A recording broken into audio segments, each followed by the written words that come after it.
Plastic മുക്ത മൂവാറ്റുപുഴയാറ് എന്ന ലക്ഷ്യത്തോടെ വൈക്കപ്രയാർ ഗാലക്സി ആർട്സ് ആൻഡ് സ്പോർട്സ് ക്ലബിൻ്റെ നേതൃത്വത്തിൽ ശുചീകരണ പ്രവർത്തനങ്ങൾ ആരംഭിച്ചു.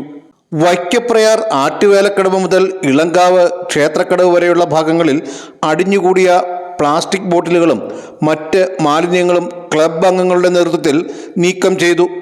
വൈക്കം സർക്കിൾ ഇൻസ്പെക്ടർ ശ്രീ സുകേഷ് ശുചീകരണ പ്രവർത്തനങ്ങൾ ഉദ്ഘാടനം ചെയ്തു. എല്ലായിടും ഇവിടെ ഭൂമിയിൽ ഏകദേശം 4/3 ഭാഗവും ജലത്താൽ ചുറ്റപ്പെട്ട് കിടക്കുകയാണ്. പക്ഷേ നമുക്ക് കേരളത്തെ സംബന്ധിച്ച് കേരളം എത്ര പ്രകൃതി രമണീയമായിട്ടുള്ള ഈ കേരളത്തിൽ നമ്മൾ ജനിച്ചത് തന്നെ നമ്മുടെ എന്തോ ഒരു മഹാഭാഗ്യം തന്നെയാണ്. ഇവിടെയുള്ള നമ്മളിപ്പം എങ്കിലും നമ്മൾ പല ആറ് മലിനമാക്കപ്പെട്ട് കിടക്കുകയാണ്. നമ്മളത് ഒരാളും നേരത്തെ അധ്യക്ഷ പ്രസംഗം പറഞ്ഞ പോലെ ഇത് പറയുന്നത് പുഴ ചെറിയൊരു ഉദ്യമമാണ് എങ്കിൽ തന്നെ അതൊരു വലിയൊരു കാര്യം തന്നെയാണ്. നിങ്ങളുടെ മാതാപിതാക്കൾ ഇത്ര ഭാഗ്യവാന്മാരാണ് എന്നാണ് പറയുന്നത്. തീർച്ചയായിട്ടും നിങ്ങൾക്ക് ആ ഒരു മനസ്സ് തോന്നിയത് തന്നെ ഒരു വലിയ കാര്യം തന്നെയാണ്.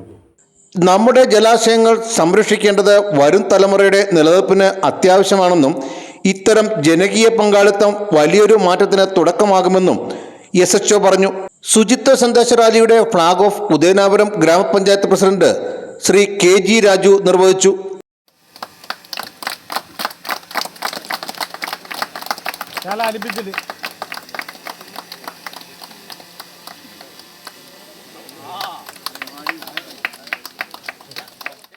വൈക്കം മുഹമ്മദ് ബഷീർ സ്മാരക വായനശാലയുടെയും വൈക്കപ്രയാർ കൂട്ടായ്മയുടെയും സഹകരണത്തോടെയാണ് പരിപാടി സംഘടിപ്പിച്ചത്.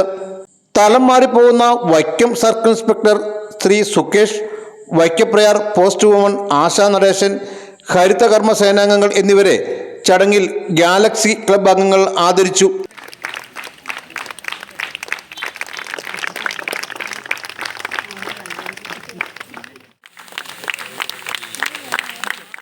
പഞ്ചായത്ത് അംഗങ്ങളായ സാബു മാളിയേക്കൽ, ദേവലാൽ, അനീഷ് R, ഗ്രന്ഥശാല പ്രസിഡന്റ് സജിത് PV, സാമൂഹിക പ്രവർത്തകൻ പ്രറ്റി PM, യദുകൃഷ്ണൻ, അജ്മൽ തുടങ്ങിയവർ സംസാരിച്ചു.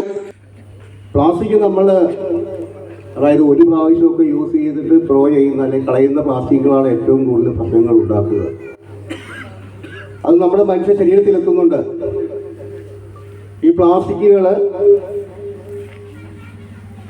ചെറിയ കണികളായിട്ട് അൾട്രാവയലറ്റ് രശ്മികളുടെയും ഒക്കെ പ്രവർത്തനം മൂലവും തിരമാലകളുടെ പ്രവർത്തനം മൂലവും മറ്റ് ജൈവിക പ്രവർത്തനങ്ങൾ മൂലവും ഒക്കെ ചെറിയ കണികളായിട്ട് മാറ്റം സംഭവിക്കുകയും ഇത് വെള്ളത്തിലൂടെയും കുടിവെള്ളത്തിലൂടെയും മറ്റ് ഭക്ഷണ ഇതിലൂടെയൊക്കെ നമ്മുടെ മനുഷ്യൻ്റെ ശരീരത്തിൽ എത്തിച്ചേരുകയും അത് നമ്മുടെ ശരീരത്തിലെ ചുവന്ന രക്താണുക്കളെ കവർ ചെയ്യുകയും ആവശ്യത്തിനുള്ള ഓക്സിജൻ ലഭ്യമല്ലാതെ വരികയും നമ്മുടെ ആന്തരിക അവയവങ്ങളെ തകരാറിലാക്കുകയും ചെയ്യുന്ന ഒരവസ്ഥയുണ്ട്.